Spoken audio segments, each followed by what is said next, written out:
नमस्कार दोस्तों, मैं विनय दुबे मुंबई से। फिलहाल हूँ उत्तर प्रदेश की चुनाव यात्रा पर और आज शाम एक दुखद खबर आपको भी मिली होगी, मुझे भी आई है कि ओवैसी साहब के ऊपर आज गोली चलाई गई। ये होना ही था।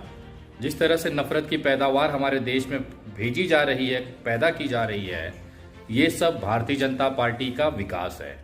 ये गोडसे वाले हथियार और बंदूक की ही बात कर सकते हैं, लेकिन वो भूल जाते हैं ये गांधी का देश है, ये संविधान से चलने वाला देश है, ये मेरा देश है। यहाँ पे कोई भड़वा, कोई भोसड़ी वाला बंदूक के दम पर हमारी आवाज़ को रोक नहीं सकता, चाहे वो कितना भी अपना पिछवाड़ा रगड़ ले।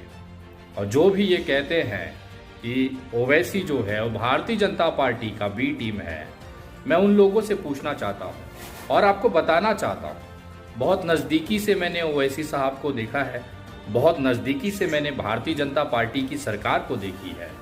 भारतीय जनता पार्टी ओवैसी साहब के भड़काऊ बयानों पर, विवादित शब्दों पर इसलिए कार्रवाई नहीं करती है कि अगर कार्रवाई कर दी जाएगी तो मुसलमान एक तरफा एकजुट होकर अपने कौम के रहनुमा के ऊपर साथ आ जाएगा।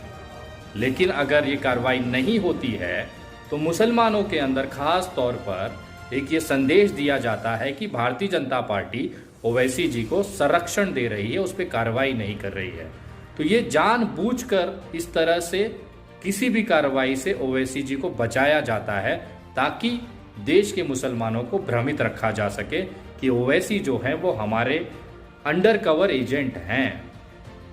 अगर आप अलग अलग सीटों पे इस समय के उत्तर प्रदेश के विधानसभा चुनाव के उम्मीदवारों को अगर देखें तो लड़ाई जो है वो सपा और भाजपा के बीच में है। लेकिन कहीं कहीं पर कुछ उम्मीदवार कांग्रेस के हों, चाहे आरएलडी के हों, चाहे अन्य दल, चाहे बीएसपी हो, चाहे कांग्रेस हो, कुछ ऐसे उम्मीदवार भी दिए गए हैं जो यहाँ पर चुनाव में अच्छी खासी भूमिका से वोट डाइवर्ट करेंगे। एक त्रिकोणीय मामला, त्रिकोणीय लड़ाई यहाँ पर आपको दिखेगी।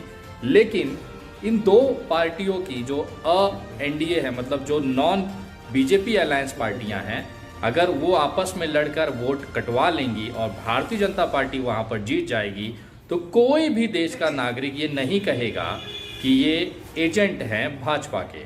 लेकिन जब अपने कौम के लिए दिन रात लड़ने वाला इंसान अपने कौम की बात करता है तो वहां पर उसे भाजपा का एजेंट घोषित कर दिया जाता है। मैं पूछना चाहता हूं देश के तमाम उन भारतीय लोगों से जो ना हिंदू में मानते हैं ना मुसलमान में मानते हैं, मुझे एक बात बताइए, अगर भारतीय जनता पार्टी कट्टर हिंदुत्व की तरफ, हिंदू के लिए बात करती है, सनातन की बात करती है, तो वो सही है। लेकिन उसी जगह, उसी भारत में ओवैसी जी अपने कौम, अपने मुसलमान, अपने इस्लाम की बात करते हैं तो वो गलत कैसे हो सकते हैं?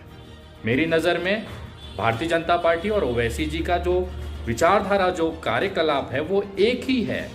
तो मैं कहीं ना कहीं इस तरह की जो घटनाएं हैं उसकी मैं निंदा करता हूं और देश का कोई भी सभ्य समाज का व्यक्ति जो संविधान और गांधी में विश्वास रखता हो इस तरह के कृत्यों का समर्थन नहीं कर सकता। मैं इस तरह की किसी भी कृत्य के लिए भारतीय जनता पार्टी, उसकी सरकार और लोकल प्रशासन की कड़ी से कड़ी निंदा करता हूं। आप समझ सकते हैं मेरे निंदा कहने का मतलब क्या है। वही है। जय हिंद, जय महाराष्ट्र।